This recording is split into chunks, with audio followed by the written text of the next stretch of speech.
Hello there, Qckslvrslash here, and today, well, we've got me sailing a carrier. Now, admittedly, I'm not good at carriers. I play them from time to time, but I just tend to miss little things. I'll get really focused on one squadron and leave another out to dry, and they just get wrecked. And it's something I'm trying to improve on, but it's going to take time. This game, however, I think is one of my favorite in most recent memory simply because of what happened. Now, to set the stage, this is back in 6.4. Not too long after, they changed some things about carriers. Primarily, when a set of fighter groups are locked up, you're now able to use your alt command and strafe out of the engagement, sacrificing one of your fighters. Now clearly, the Hiryu I am up against did not know this. Now, to help me out, I've got a Shiratsu and a friendly Indianapolis, so if I run into trouble with this enemy carrier, my plan was to just try to lure them back towards the Indy in my division and let him deal with the planes. One of the other things that really is going against me on this game is it's tier 9, and I suck at dropping on higher tier targets. But this really isn't about that. This is really about me just working over this Hiryu's planes. So you can see I've engaged one of his fighter groups, but another's coming in. So I actually strafe out straight through the supporting group before he could strafe in on me. And basically wreck 2 squadrons with one of my own. Now, the thing about carriers is equal tiered captains, certain carriers have strengths, certain do not. For example, talking about ranked coming up, I really think the Ryoju in a 3-1-1 loadout is just going to be the superior of the independents. Now, in this case, I really do believe if that enemy carrier were a little more aware of the changes and playing a little bit smarter, he would have worked me over. But because apparently he didn't read patch notes, he thought he could keep my fighters locked up. And what I find interesting is, I strafed out at that first group there. So he knows I've done it. He knows I know about it. And yet, he let it happen. Now, meanwhile, my strike group, I was sailing them up around the east, but the Dmitry Donskoy there, the density of ships, the Pensacola, there's nothing for me to work. So I'm going to send my bombers over a different direction as my fighters just kind of patrol over Charlie. I'm trying to look for any torpedoes coming towards my friendlies because playing in clan games, your carrier is as much about vision as it is doing damage. So I'm really trying to apply some of those to this random battle. And here we go. His strike package is coming through, but he locks me up. So I strafe out straight at his entire strike package. 15 planes in a couple seconds, and I'm golden. And I believe at this point I was just close enough, but once again he tried to lock them up, so I sacrificed another plane to go for the strafe. Didn't go so well, but I'm feeling pretty good. Now, obviously right here, I'm about to lose my fighters, and that's really no surprise. There's only so much one set of fighters can do. And with no one in the other side of the map, I go, well, maybe I can chase their carrier down and strike him before he can do anything about it. Unfortunately for me, you noticed when my fighters got finished off, his kind of started flying back towards wherever he was. It gave me an indication of where he might be, but it also means I'm going to run into some trouble and basically wind up sacrificing 2 strike groups. And these are mistakes I make. I'm sure there's a drop I could make here, but just looking at the ships that are there, I'm terrified of trying to get close. Atlanta, Pensacola, Donskoy, like Scharnhorsts, if equipped right, will rip these planes apart. There's just such a density of ships there. I don't want to go in for the attack. Now, unfortunately, here come the fighters, but they are coming to meet my bombers, which is a bit of an advantage. Now I'm hoping he doesn't see the torpedo bombers yet, and I am just going to suicide my bombers towards his carrier, with the hope that maybe I light a fire, puts it out, I can get a torpedo on a flood, who knows. But the way this game was going, I just wasn't super confident about being able to strike any of the ships that were there right now. And unfortunately, yes, the bombs all did miss, and this isn't the greatest torpedo drop. Most of my planes get killed, and there's no way these guys are making it back. But I've got fighters again, which means I can kill things again. In the meantime, the game's kind of been going so-so. We're up 2 ships. We've got a cap. They've got a cap. Their entire team is pretty much pushing through Charlie. Most of my team's pushing through Alpha, and despite me initially kind of sailing up this way, I've got myself turned around, heading in a safe direction. And I can tell you, there's a lot of times I forget to maneuver my ship. And it's gotten me in trouble. So that's just another little thing I have to kind of always pay attention to. And for those of you who haven't played CVs and always go, they're so unfair, cheap, or have issues with them, try playing them. I personally, not great, but I can have fun. Now, unfortunately, my buddy in the Shiratsu, he's not doing so hot. You can see the torpedo drop. I'm trying to get the fighters there. I want to give him support. And, well, they do show up. I thought he was going for a drop there. He didn't, and I'm getting some kills.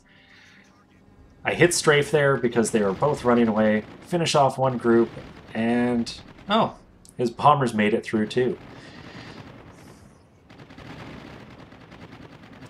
So I'm feeling pretty good so far in this game. Sure, no damage on the board, but I've killed over 30 of his planes.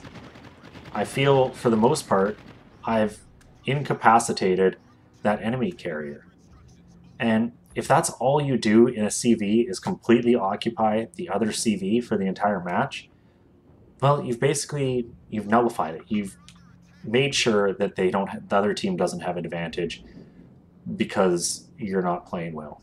And that's kind of always, I'd say, my first priority when I do hop into a CV, is just make sure that I do keep the enemy carrier occupied enough that he's not getting free kills on my team. Getting the damage in is kind of my second concern. Now, obviously, strike groups are coming back. Their carrier just tried to strafe my fighters, and, you know, they got one there, but I can live with that. And fortunately, or unfortunately, I'm just a little too far from my fleet once again. One of the things I pointed out in the last game of a carrier I shared was really try to engage close to your fleet. Get that free help, and I'm just not doing it in this one. You know, I only had to pull back like another maybe 3-4 kilometers with this engagement and I'd be good. But then disaster kind of strikes. I am detected by a plane. I don't know what plane, but a plane has me detected. And I got shot. In the meantime, I did actually successfully drop torps on that Scharnhorst, getting my first damage on the board as my fighters got eaten up. And, well, the Cyclone's here. And fortunately, no carrier bug. I've never had it happen to me, but I know some people, when the Cyclone hits, just can't do anything. The downside is you can only see what you spot, and that doesn't go for the best. Now, in the meantime, as my bombers drop one bomb and get a fire on that Scharnhorst, I saw torpedo bombers coming this way. And I was definitely worried about them, but they seem to be sticking around our Shiratsu, keeping them spotted, or at least that was the case, I thought. And then suddenly they appear right over top of me. Fortunately, I've got some decent AA, and I'm paying attention. I saw them coming for me. I'm getting my ship maneuvering. And as long as you can do that, you become much harder to deal with, an enemy CV. I successfully dodged the torpedo wave. Here comes one set of dive bombers. There's another on the way somewhere, and I shoot down one of them. The other two missing, so with just one attack squadron still coming this way, because I do believe the other torpedo squadron dropped already, I finally take a hit, but that's not so bad. My fighters are once again ready, and so far I'm up to 44 plane kills and, 32,000 damage. It's not too shabby for me. And granted, there's carrier captains who would make this game look like sludge from the bottom of a pit, but for me, this is going quite well. I'm getting some damage in. I like to think their carrier hasn't been effective at all, and there's still a lot of this game left, and our team is doing really well. That's kind of the other important thing. We've got 2 caps. We've taken out way more of their ships than they have for us, and that kind of means things are getting easier. It also means, hopefully, this big bundle of ships that I can't see right now actually starts to break apart and allow me to get some drops in. And this game's going to be a bit of an example of why, protect your strike groups a bit. Don't waste them early in the game like I did on that Hiryu. Because as this game goes on, I'm really going to wish I had a lot more strike planes left. I line the Scharnhorst up again. I aim from just abaft his beam so that as he's turning away, the torpedoes go forward into him, and that right there, I strafed my own torpedo group, but in my opinion, it was worth it. I took out most of their fighters there, which is a thankful thing. I completely, mess up the drop on the Drosa, but by taking out most of the fighters here, I've got myself enough an advantage that even with that Tier 9 battleship underneath me shooting at me, I haven't lost a plane yet. Now, a bit of that's RNG, and I'm guessing that Grossa doesn't have any kind of AA buffs. And I still haven't lost a plane. I haven't finished this squadron off either, though. But I got clear skies.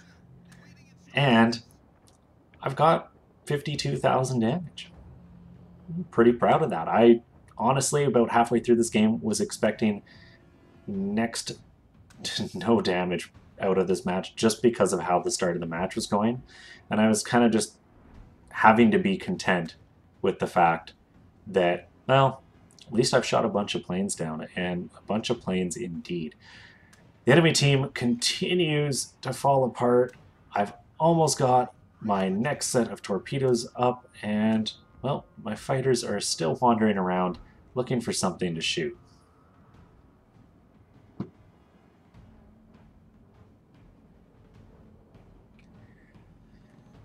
And at this point, honestly, I'm not expecting much to happen. Clear skies, I've clearly killed most of that carrier's planes. And with the game over, I was really happy with this result. 252,000 credits, 7,500 experience. I got clear skies, 53,000 damage, 7 torpedoes, the 1 bomb hit. But really it was about shooting down 52 of the enemy planes. Now, clearly, the guy wasn't the best player, or at least didn't know you could strafe out of engagements, because he did the traditional thing where you try to lock the fighter group up and then sneak your entire strike package by.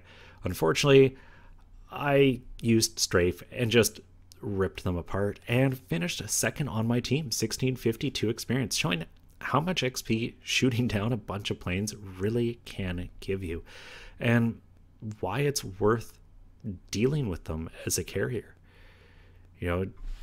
Like I said earlier, if you can just nullify that carrier, prevent him from doing any real damage, you've already done a lot of your job. And then if you can just throw some bonus damage in, or deal with a couple of the broken and damaged ships on the enemy team, a bonus. End of the day, though, damage-wise, 32,000 on the De Grosser, like 20-something on the Scharnhorst. I can live with that. I got something in, because for a long time, I didn't think I'd get anything. And walking away with 170,000 credits and, 7,600 experience towards getting out of this ship, I was more than happy, because I want an American carrier that's got more than a 111 loadout. Anyways, I hope you guys enjoyed this. I know I had fun playing it. Carrier games can be a little hit or miss to watch, but it shows off how powerful that strafe can be. If you liked it, please consider giving it a thumbs up or subscribing. And as always, I'm Qckslvrslash. I'll have another one for you all later.